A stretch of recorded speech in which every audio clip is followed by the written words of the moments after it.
Hello everybody, so today we are going to start a quick unit on how to create infographics, and so I'm going to show you a quick tool in Adobe Illustrator that's going to help us create a neat little pie chart that we can turn 3D and break apart and do all fun stuff to it and make it look nice and stuff. And so I'm going to show you the basic tools, and then what you'll do is you'll create your own pie chart based on the thing that you've researched, and you'll give me your research and you'll explain to me how this pie chart makes sense.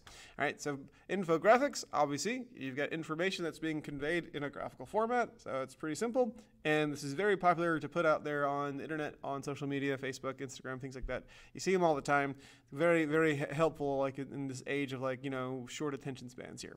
So I'm gonna create a new document here. That could be any size you want. I'm gonna make mine a square, 1170 by 1170. It's up to you. And I'm going to go down here to this button that says pie graph. Once again, I'm just in window here. I'm using my essentials. So if you want to put on essentials, you can see like this. You'll probably see something like the column graph as the default here. You hold that button down and you find pie graph. You can click anywhere you want and it'll just give you just a random pie chart just at any sort of size. Now, generally speaking, when you make a pie chart, you want to sort of have them go in the order in which, like the sort of a numerical order, like for instance, greatest to least. So say, for instance, you've got a set of values, and the values don't necessarily have to add up to 100. You're not necessarily doing percentages. You're just doing sort of values. So say, for instance, you have like a ice cream shop, and you sell at some point maybe $200 worth of vanilla, and maybe you sell $100 worth of chocolate, and maybe you sell $50 worth of strawberry, and maybe $30 worth of frozen yogurt, maybe $15 worth of cookies and cream, and maybe $10 worth of peanuts as toppings, and maybe $5 worth of chocolate syrup. Right? Maybe all those things kind of add up together. You sort of type in the number and you press the tab key to go to the next cell, and as soon as you're done, you press the little check mark and it sort of puts it all there. And so the most I would say logical way of doing this is to essentially have the biggest chunk be followed by the next biggest chunk, and then followed by the next biggest chunk, and then the next, and the next, until you get to the smallest little sliver. That's the most logical way of doing things, right? So just put in some values, just randomly. I've got 1, 2, 3, 4, 5, 6, 7 values here, and you notice that because I've got this right here. It looks like my vanilla, or whatever it was, just was, bigger than everything else. I'm going to go ahead and close this out here. Okay, so with that done, we can move this chart around and we can sort of click on it and stuff. We can sort of look at see what's going on here. If I want to color the various sections of it without actually having to undo my chart, I'm going to hit my little direct select tool, and I'm going to click. I can click the different little slivers here. Now, before I do anything, I want to bring your attention to this thing. This should be in your D2L Dropbox here. This little guy right here. This is just a series of colors that someone invented for like subway line diagrams. Essentially, these are all colors that are easy to tell, what's what and stuff. So I'm going to use this. I'm going to copy this, and I'm going to paste this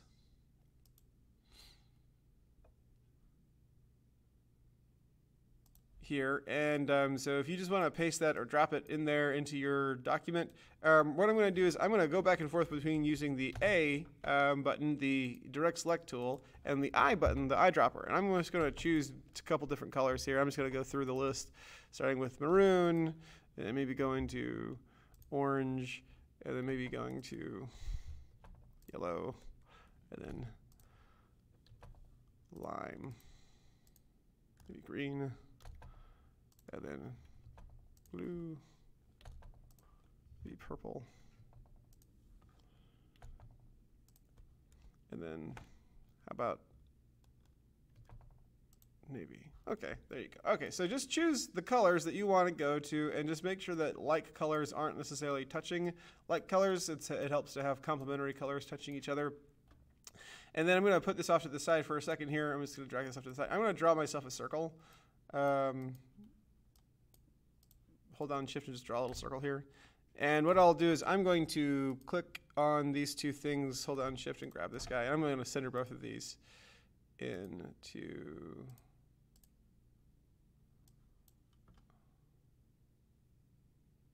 the artboard, maybe. All right, maybe I'll center it here.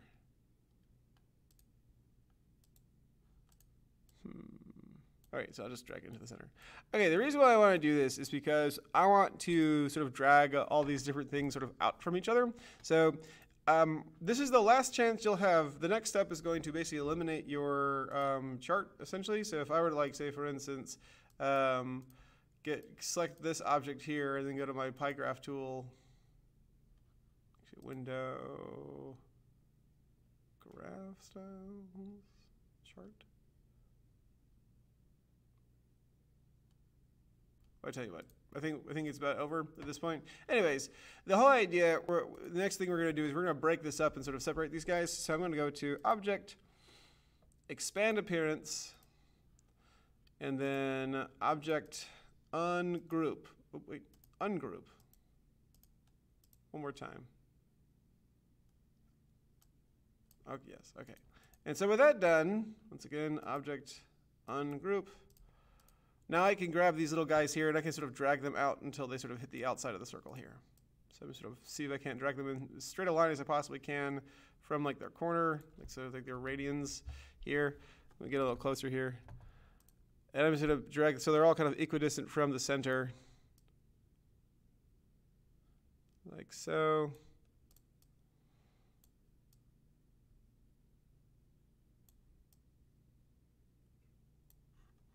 Right, I'll just get rid of this right here. Okay, so now they're all kind of separated here. They don't look like they're forming a perfect circle. That's okay. I'm going to select all these guys, and what I'm going to do is I'm going to go to Effect, 3D, Extrude and Bevel, and I'm just going to choose a random thing. You can just choose which way they're facing. If you want them to choose facing up, this direction, that direction, this direction, whatever you want to do. I want to say, like, you can grab this side and you can kind of face it. So I'm going to have it face this way here. And maybe like a little bit further down. Nope.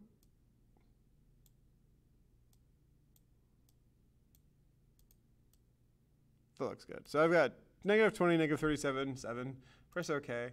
And they're all now facing sort of like this direction here. And you can sort of maneuver them in different ways to sort of bring them back to where they want to be. And then you can sort of adjust where they're at, like Control-Shift, you know, curly, you know, square bracket here just to get them to be kind of in the way and stuff, out of the way. All right, so that's fun. Okay, so we got that, and you know, obviously you can undo that. You can make it, you know, a little bit different if you wanted to. I might shrink all this down. I'm going to Control G, and then just group all those and shrink it down a little bit so it fits better. Okay, and so now I'm going to add my background here. Let me just get my little direct select tool and grab this guy and Control Shift. Okay, that's good. Okay, so now I've got all that. All right. Okay, cool. All right, so essentially what we want to do now is we're going to put in a new layer on the bottom and put my background color in here with my rectangle tool. And just under Properties, change the fill to, say, for instance, I don't know, one of these colors down here. Just hit that right there. I'm not sure I like that. Maybe like cyan. That's good. I like that. I might even go into my fill menu here and just adjust the saturation, pull the saturation down a little bit here. Let me pull the brightness down too. Okay, that's fine. Okay, and then you could always do something like add some grain to it by going to Effect and then sort of Texture, Grain, and you could add in some grain, maybe like 5 on the intensity scale. Press OK. And so you got a little texture there. That's fun. And then I'm going to lock this layer here, and then I'm going to add a little shadow that's going to be hanging out beneath this thing. So I'm going to get my ellipse tool and just draw a little round ellipse with like dark gray or black on the inside. Maybe pull the opacity down some. And I'll just sort of rotate this around. And kind of Control-Shift, open the curly bracket there. So it's kind of hanging out there. And I'll go to Effect, and I'll go to Blur, Gaussian Blur, and maybe blur it by about, say, for instance, 5 pixels, maybe 8 pixels or so. There we go. So I got this little thing here. I'm going to shrink this down a little bit.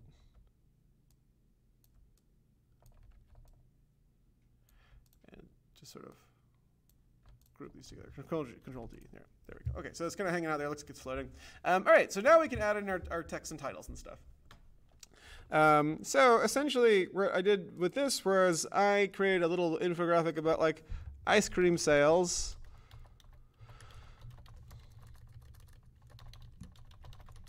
At Mr. Labello's ice cream shop. Let me make that bigger.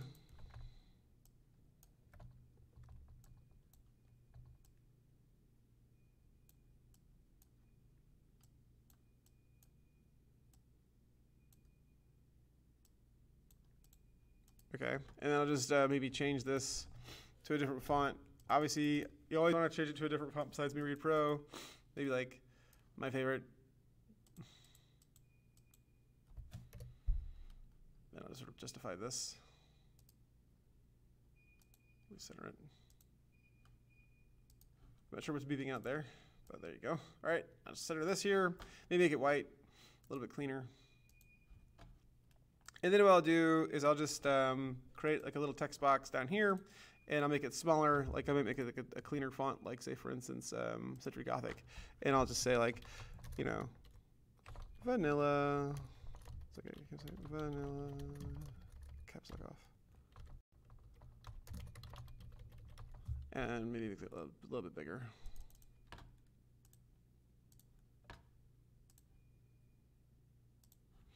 And I'm just gonna like kind of pull that down, you know, over here. I'll alt drag. Wait, let me make it white first. So once again, I want to be consistent about this. And I'll just alt drag them all around.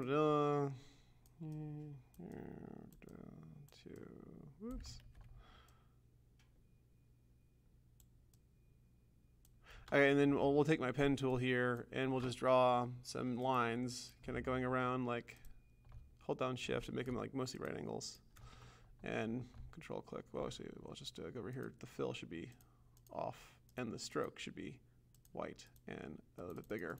And let's click on the stroke and make the stroke rounded on the corners and on the caps and stuff.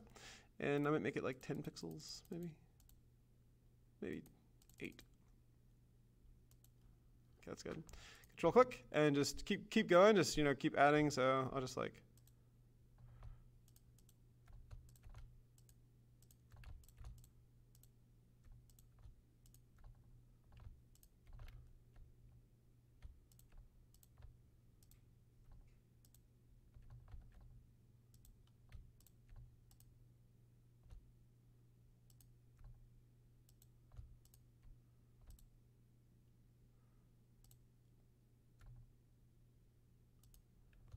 Okay, and then what we'll do here is we'll just sort of begin adding in the different labels and stuff. Okay, so that's the idea. The idea is simply to pull in your data here. Now, what I did earlier was I created this. This is actually a real thing. I actually got some real data.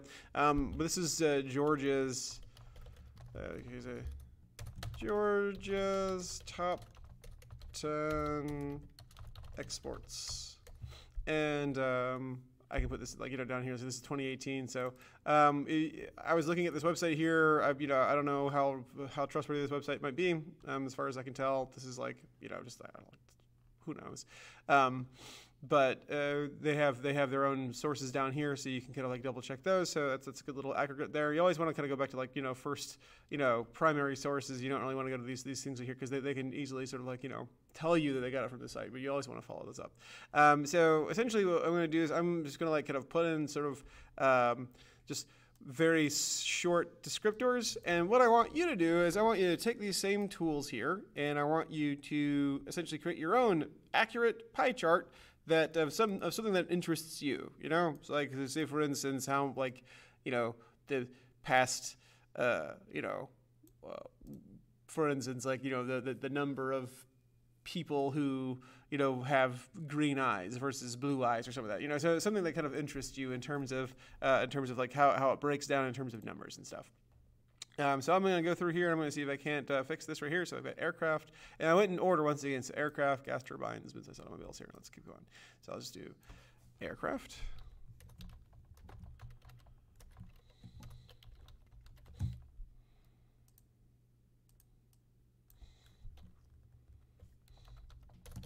Turbine engines.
All right, so this right here is just a breakdown of Georgia's top 10 exports in terms of the global market, and basically what it looks like is mostly it's like industry things like aircraft and engines and mid-sized cars. Look at that, crazy stuff. Who would have known? I kind of it's not surprising that wood pulp is a thing because we've got so many trees out here. You know, if ever you have been in a plane, you fly out of Atlanta, you just like there's the city and there's the forest. Look at that, and we're here in a forest here making poultry. So lots of chickens here, cardboard.